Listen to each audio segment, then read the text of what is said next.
नमस्कार, आदाब, स्वागत है आपका। मैं हूं आपके साथ आसिफ खान। भारतीय किसान यूनियन के राष्ट्रीय प्रवक्ता राकेश टिकैत ने उत्तर प्रदेश के मुख्यमंत्री योगी आदित्यनाथ को बहुत बड़ी चुनौती दी है। राकेश टिकैत ने कहा कि योगी आदित्यनाथ में अगर दम है तो मुजफ्फरनगर से चुनाव लड़कर दिखाएं विधानसभा 2022 का। ये चुनौती राकेश टिकैत ने एक कार्यक्रम के दौरान एक निजी चैनल पर कार्यक्रम चल रहा था, राकेश टिकैत का इंटरव्यू था, उस दौरान उन्होंने चुनौती योगी आदित्यनाथ को दी है। साथ ही उन्होंने कहा कि मंदिर बनाने से, धार्मिक स्थलों को निर्माण करने से विकास का काम नहीं होता। विकास के काम बुनियादी चीज़ों को लेकर आपको करना पड़ेंगे, हॉस्पिटल बनाना पड़ेंगे, सड़कें आपको बनाना पड़ेंगी। उन्होंने कहा कि मंदिर का निर्माण तो कहीं भी हो जाएगा, गांव के लोग इकट्ठा होकर मंदिर का निर्माण कर देते हैं। अगर आप मंदिर के निर्माण को अपनी उपलब्धि माने तो ऐसा बिल्कुल नहीं है। मंदिर के निर्माण तो गांव के लोग, गली के लोग, ये सब इकट्ठा होकर कर देते हैं। तो राकेश टिकैत के इस बयान के बाद ऐसा लग रहा है कि जो नाराजगी बीजेपी के प्रति किसानों की है, जो नाराजगी आंदोलन से शुरू हुई किसानों की, 3 कृषि कानून वापस लेने के बाद भी वो नाराजगी कम नहीं हुई है। मुजफ्फरनगर का चैलेंज देने का मतलब ये हुआ कि बीजेपी से अभी भी किसान नाराज हैं। किसानों के दिल की जो नाराजगी है वो खत्म नहीं हुई है बीजेपी के प्रति। तो इस बयान से ऐसा लगता है कि जैसे बीजेपी के विरोध में किसान वोट करेंगे। क्या भारतीय किसान यूनियन जो गांवों में सक्रिय है, तो क्या वो बीजेपी के खिलाफ अभी भी मुखर है?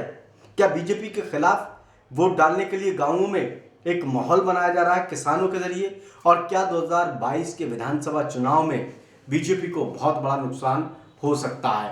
कई सवाल हैं इस बयान के बाद जो बीजेपी को काफ़ी परेशान कर रहे हैं। 2022 के विधानसभा चुनाव में उत्तर प्रदेश में नुकसान भी हो सकता है, क्योंकि बीजेपी ये मान के चल रही थी कि 3 कृषि कानून वापस करने के बाद किसानों की नाराजगी खत्म हो गई। किसान 2017 में जिन्होंने बीजेपी को वोट दिया था, पूर्ण बहुमत की सरकार उत्तर प्रदेश में बनाई थी, एक बार फिर से उनके साथ जुड़ गए, उनकी नाराजगी दूर हो गई अगर आंदोलन खत्म हो गया। लेकिन राकेश टिकैत के इस बयान के बाद ऐसा लगता है किसानों की नाराजगी अभी दूर नहीं हुई है। हालांकि जब आंदोलन खत्म किया था तब किसान कह रहे थे कि हम आंदोलन को निरस्त कर रहे हैं, हम खत्म नहीं कर रहे हैं। अगर सरकार ने हमारी मांगों को नहीं माना तो फिर से आंदोलन पर हम बैठ जाएंगे।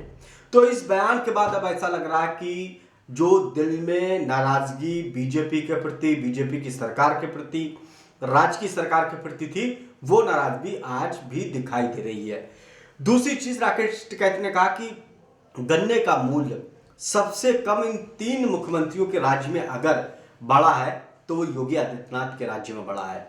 मायावती का उन्होंने नाम लिया। जब मायावती की सरकार थी तब 80 रुपए से 100 रुपए के करीब प्रति क्विंटल के हिसाब से गन्ने का दाम बढ़ाया था उन्होंने अपने 5 साल के शासनकाल में। इसके अलावा अखिलेश यादव की ये सरकार बनी तो करीब 60 रुपए प्रति क्विंटल के हिसाब से अखिलेश यादव ने गन्ने का दाम बढ़ाया। और योगी आदित्यनाथ की जब सरकार बनी तो 4 साल तक गन्ने का दाम बिल्कुल नहीं बढ़ा। और जब चुनाव का वक्त आया उस टाइम उत्तर प्रदेश की सरकार ने 25 रुपए क्विंटल के हिसाब से गन्ने के दाम बढ़ाए। ये राकेश टिकैत ने आंकड़ा रखा। अब जो पश्चिमी यूपी है, यहाँ पर गन्ना किसान है, गन्ने की खेती ज्यादा होती है, तो क्या गन्ने के जो दाम बढ़ाए उससे संतुष्ट किसान नहीं है? 3 कृषि कानूनों में इतना लंबा विरोध प्रदर्शन करना पड़ा, उसमें किसानों की मौत हुई, किसानों की दिक्कतें, किसानों को परेशानी का सामना करना पड़ा, उनके ऊपर आरोप लगे। तो क्या वो सारी चीज किसानों के दिल में अभी भी नाराजगी लेके बैठी है? और क्या इसका नतीजा बीजेपी को भुगतना पड़ेगा? जो राकेश टिकैत के बयान से पता चल रहा है, ये आने वाला वक्त ही बताएगा।